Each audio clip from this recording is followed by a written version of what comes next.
Today on the newscast, has Hamas already broken its ceasefire with Israel? Plus, Iran is set to elect a new president. Get all the breaking details coming up.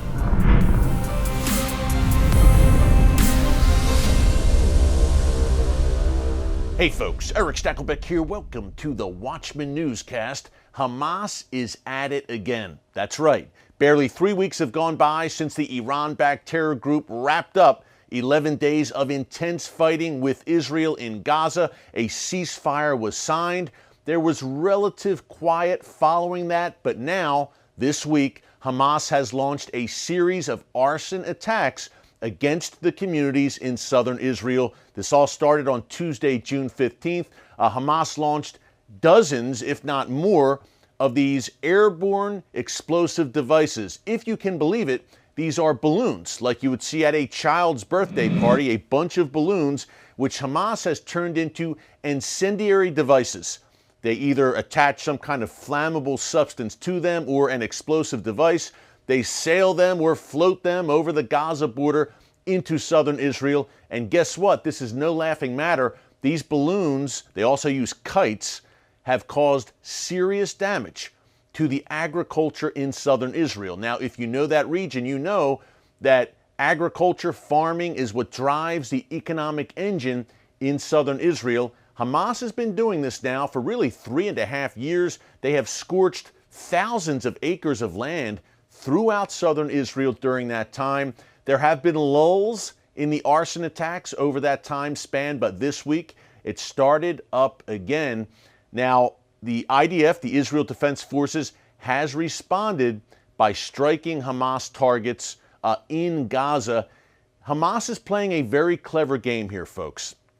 Remember, as I mentioned, the ceasefire went into effect. It was, I believe, May 24th or May 25th. It went into effect again after a week and a half of very intense fighting. Hamas launched over 4,300 rockets at Israel, not only at southern Israel, but at Tel Aviv, central Israel, and points beyond. That fighting stopped again for about 3 weeks. We haven't seen rockets during that time. But again, Hamas, very clever, very strategic. They're not firing rockets this week, but what they are doing is directing those arson attacks against southern Israel. For them, this is, I guess, a form of plausible deniability. They'll say, hey, we have not violated the ceasefire. We haven't launched any rockets.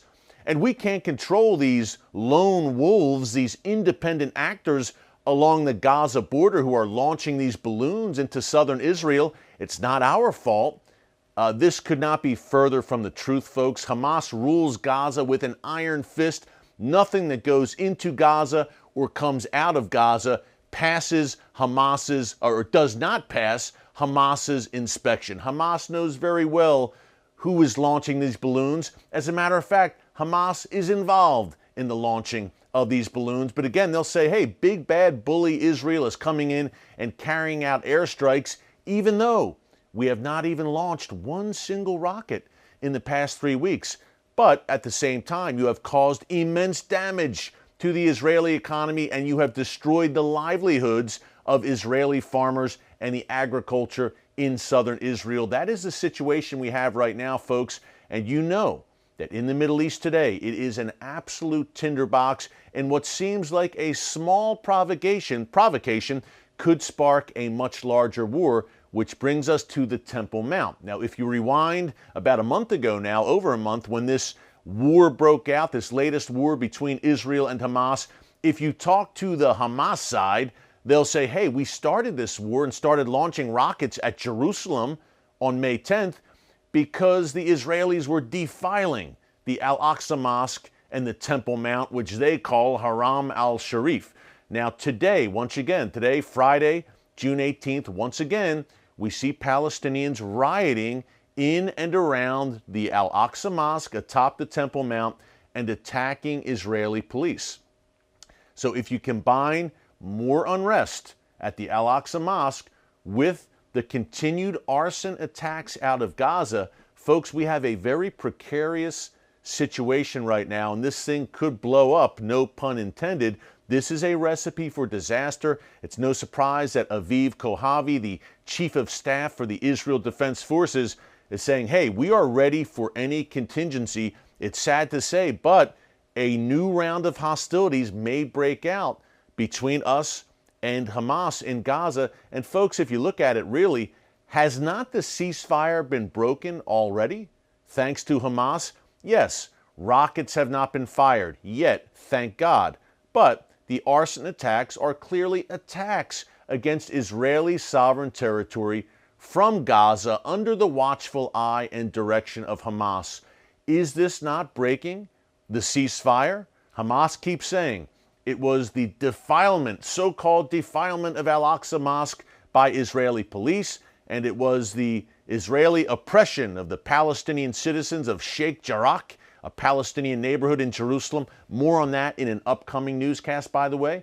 But they use that as an excuse and a pretext to fire 7 rockets at Jerusalem and spark a major war. Could they do it again? There's unrest atop the Temple Mount. Hamas is in the process of these arson attacks. Could something bigger come out of this? God forbid. We hope not, but we are keeping a very close eye on this for you here at the Watchman Newscast. One last thing to mention before we go. Iran is holding presidential elections today, Friday, June 18th. Free and fair elections do not exist in Iran. And that's pretty much laying all the cards on the table from the outset here as we discuss this, folks. Just so you know, just so you realize that this is anything but a free and fair election.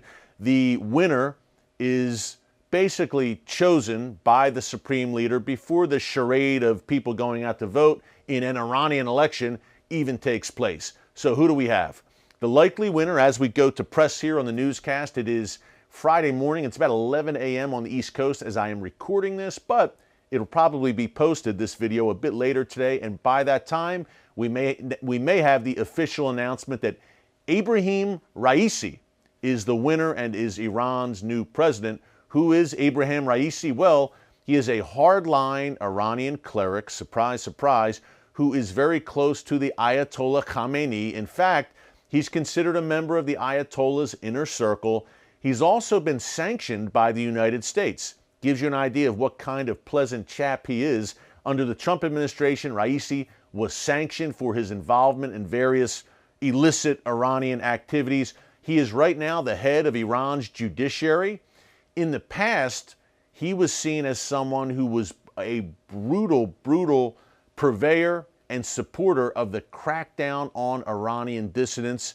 In 1988, for instance, thousands of Iranian dissidents and political prisoners were slaughtered by this regime, executed, and in the ensuing years, obviously, crackdown after crackdown on Iranian voices of dissent. Raisi has apparently been intimately involved in all of that, so it tells you who you are dealing with. Again, very close to the supreme leader. Some have talked about him being a potential successor to the Ayatollah Khamenei in the future. So we're keeping a very close eye on this for you as well. The official result, again, may be out by the time you're watching this. You may see it come across the wires that Raisi is indeed the winner and will be Iran's next president. He succeeds, of course, Hassan Rouhani, the so-called moderate face of the Iranian regime, who the Western media and European diplomats positively swooned over. He's such a moderate in their view, but he was anything but. You might say, well, what does the president do in Iran?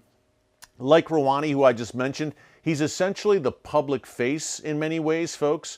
He'll be meeting with diplomats and making public statements, but make no mistake about it, the true power in Iran is the supreme leader. He is the supreme authority, Ayatollah Ali Khamenei. He is the man in Iran who oversees the presidency, oversees everything that goes on in that country, assisted by Iran's Revolutionary Guards Corps, who answered directly to the supreme leader. Hey, thanks so much for joining us here today on the Watchman Newscast. Have a great weekend. If things escalate, we will be back with you this weekend. But in the meantime, have a great one. God bless you. And remember, never hold your peace. Hey everyone, thanks for checking out the Watchman Newscast. If you enjoyed this episode and want to see more, make sure you go ahead and hit the like button, click subscribe, and tap the bell icon to turn on notifications for new Watchman Newscast episodes every weekday.